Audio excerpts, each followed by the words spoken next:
Hello student, तो कैसे हैं आप सभी लोग। आशा है, उम्मीद है आप अपनी तैयारी कर रहे होंगे और अच्छे से और मस्त तरीके से अपनी पढ़ाई कर रहे होंगे।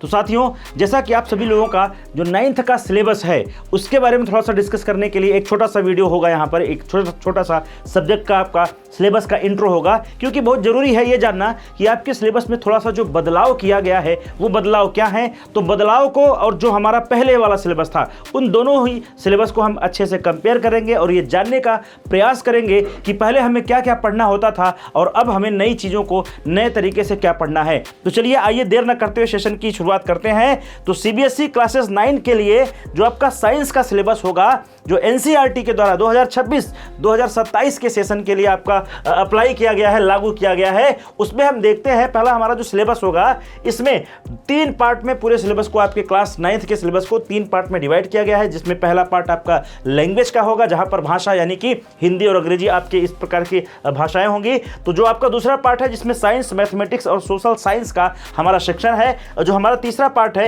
Individuals in society vocational education, जो आपका वोकेशनल एजुकेशन पहले भी हुआ करता था, arts education and physical education. इसके साथ साथ जो हमारा वेल बीइंग यानी अच्छे से रहने के लिए, जो हमारे समाज में अच्छे से रहने के लिए, अच्छे से बिहेव करने के लिए जो तौर तरीके सिखाए जाते हैं वो भी हमारे सिलेबस में इंक्लूड किया गया है। आइए हम आगे बढ़ते हैं और बात करते हैं किसके बारे में। बात करते हैं हमारा जो पहला साइंस का हमारा जो सिलेबस है, क्योंकि जो सेशन है साइंस के लिए ही है, जनरल साइंस के लिए ही है। तो अगर हम बात करते हैं साइंस के सिलेबस के बारे में, तो यहाँ पर टोटल आपको 12 चैप्टर देखने को मिलेंगे। कितने चैप्टर? टोटल आपको 12 चैप्टर देखने को मिलेंगे, जो कि आपके 3 सेक्शन में डिवाइड होंगे। जो हमारा होगा फिजिक्स, केमिस्ट्री और बायोलॉजी, यानी कि क्रमशः भौतिक विज्ञान, रसायन विज्ञान और जीव विज्ञान होगा। अगर हम बात करते हैं ओल्ड सिलेबस यानी हमारे पुराने सिलेबस की बात करते हैं, तो हम यहाँ पर देखते हैं कि हमारा जो पुराना सिलेबस था इसमें 5 चैप्टर थे। किसके? फिजिक्स के 5 चैप्टर यहाँ पर आपको दिखाई देंगे, जिसमें से आपका motion, force and law of motion, gravitation, work and energy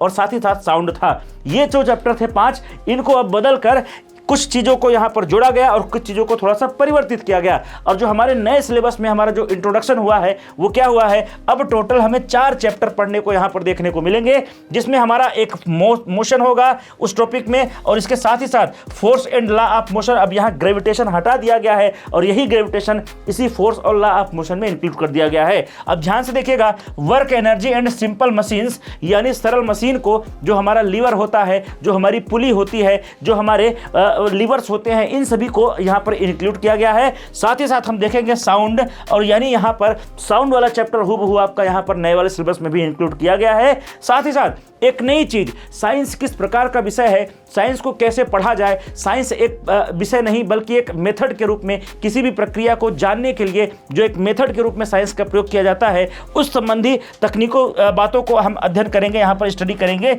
exploring the world of science में, यानी साइंस क्या है, कैसे पढ़ना है, साइंस के नियम कैसे बन गए हैं, प्रिंसिपल क्या होता है, लॉ क्या होता है, और साथ ही साथ यहाँ पर थियरी क्या होती है, इन सभी में डिफरेंस क्या होता है, और प्रैक्टिकल मॉडल, यानी कि जो भी चीजें साइंस में इंक्लूड होती है उन सभी को नए तरीके से यहाँ पर एक आपके नए चैप्टर के रूप में यहाँ पर एक अच्छी और मैं कहूंगा कि सार्थक शुरुआत की गई है गवर्नमेंट के द्वारा। ध्यान से देखिएगा, अगर हम बात करते हैं केमिस्ट्री में, तो टोटल पहले 4 चैप्टर आपको पढ़ने को यहाँ पर मिलते थे। कौन कौन सा? एक था बहुत बड़ा सा चैप्टर, लंबा सा, मैटर इन आवर सराउंडिंग।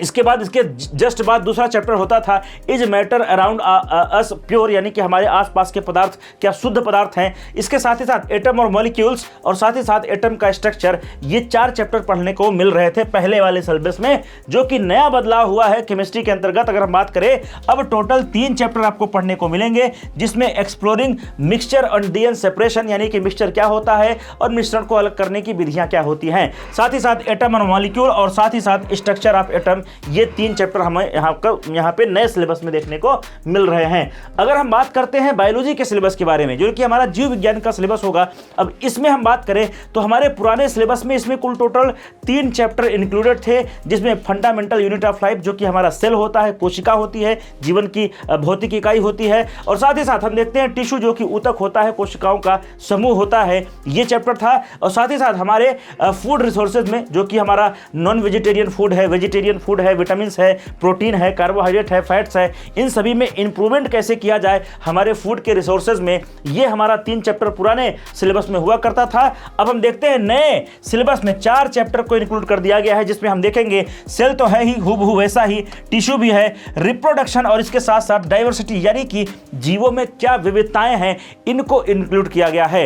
अगर हम बात करते हैं, यहां पर ध्यान से देखिएगा, हमारे अर्थ साइंस का एक नया सा यहां पर इंट्रोडक्शन हुआ है, जो कि पुराने सिलेबस में ऐसा कोई चैप्टर नहीं हुआ करता था। और नए सिलेबस में यहां पर आपको कुछ ऐसे चैप्टर दिखेंगे जो हमारे अर्थ साइंस से रिलेटेड होंगे, जहां पर हमें क्या पढ़ना है, Earth as a system, energy, matter and life, यानी कि हमारे अर्थ पे मैटर क्या है, एनर्जी क्या है और हमारे अर्थ पे लाइफ कैसे संभव है। आप सभी के सभी लोग जानते हैं कि जीवन की संभावनाएं जो हमारी पृथ्वी पर है वो अन्य किसी ग्रह पर नहीं है। तो ऐसा क्यों है, इसके पीछे का रीजन क्या है, इसके पीछे का साइंस क्या है।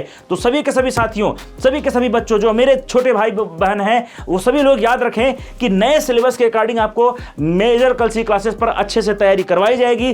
पूरा आपका एग्जाम ओरिएंटेड कंटेंट होगा, बिल्कुल एनसीईआरटी के पैटर्न को फॉलो करते हुए हम सेशन को यानी चीजों को हम आगे आपको ले चलेंगे और आप अपनी परीक्षा की तैयारी में न केवल सफलता को सुनिश्चित करेंगे बल्कि और भी बड़े एग्जाम्स की तैयारी में एक सार्थक तरीके से आगे बढ़ेंगे। जय हिंद, जय भारत, धन्यवाद।